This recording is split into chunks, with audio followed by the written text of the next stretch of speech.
Proof of Trust to the library at the De Vere Hotel in Holborn Bars. This used to be a pretty big insurance company building, and the history here is wide and varied. I feel that my book, which obviously I can't not mention, is on the tables, doesn't appear in great company with these rather smart bound books on the shelves here, but I hope you will find at least some interest in the book there. There's also a rival book, Mr. Middleton's here somewhere.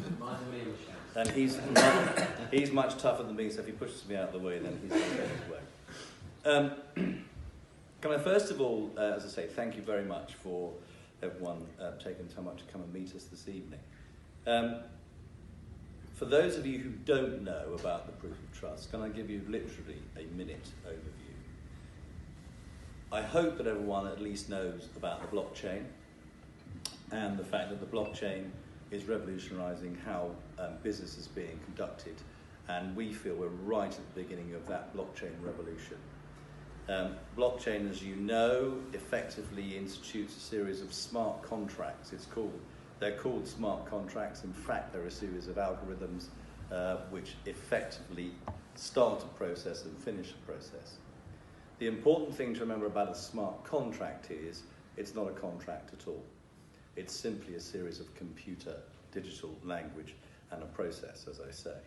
So crucially, therefore, if there is something which purports to be a contract, but there isn't a contract, then you'll need either some form of other overarching orthodox contract, or you'll need some other form of dispute resolution. The Proof of Trust is that form of dispute resolution. The Proof of Trust is a globally patented, worldwide globally patented protocol which provides uniquely a dispute resolution tool for the blockchain. And we don't say that lightly. That is as amazing and groundbreaking as it actually is. So any dispute which arises upon blockchain technology is capable of resolution by us uniquely.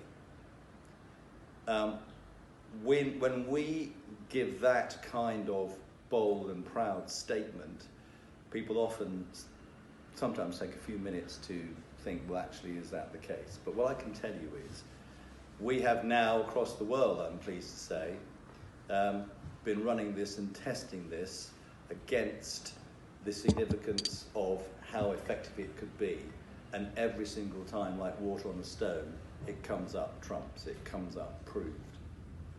So we are extremely excited about the Proof of Trust. We are absolutely firm and committed to the fact that this really is something different and groundbreaking.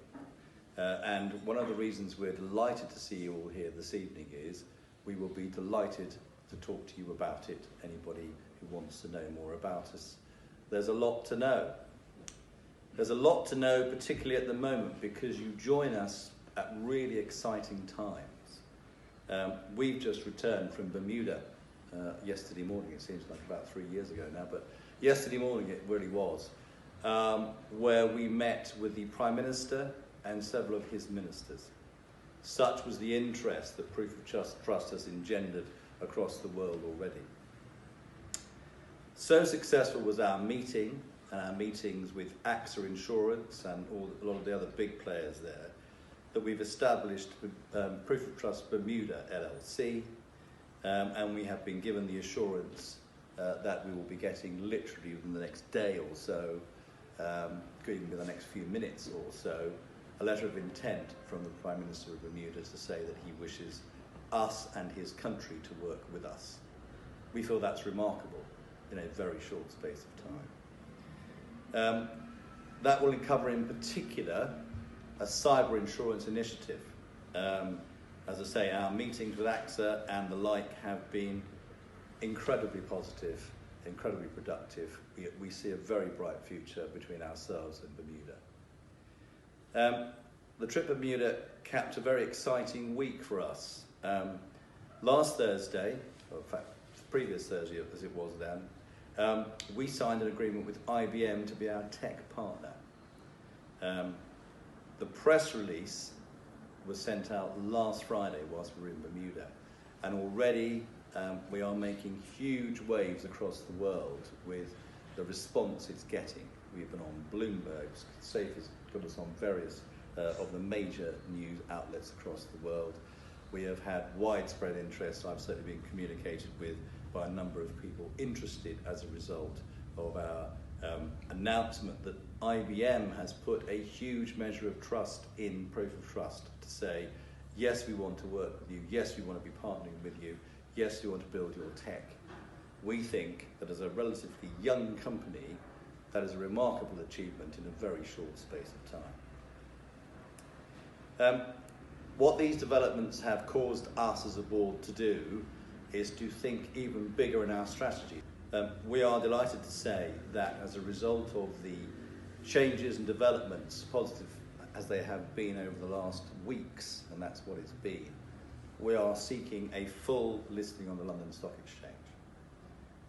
And as a result of that, and due to the excellent advice and contacts that we've got in that area, it is not a stock exchange listing which will take years. We are confident that it'll be a stock exchange listing in the early part of next year, as early potentially as January. We don't think there's any higher accolade that a company can be given in respect to this jurisdiction. We are also, and I'm particularly also, incredibly indebted to the people who are now with us on our board. There are some amazing people on our board, the very bulk of whom are all here this evening.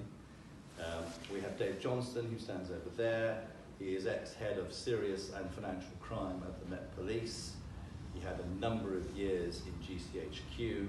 Dave Johnston's CV is second to none in terms of reliability, credibility, and security.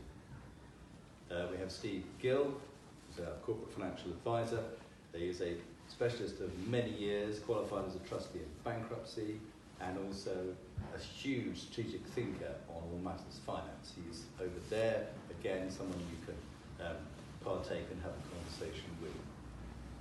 We have Mark Pollard, who's the ex-senior investigator with HMRC, Kevin Humphreys, who's the ex-senior figure in the NCA. Not here tonight, but because he's actually dealing with business, and our business over in Bermuda is Saqib Wazim, who is our CTO, ex-Bank of America, and someone who is clued up in tech matters, which is just as well, because I'm certainly not.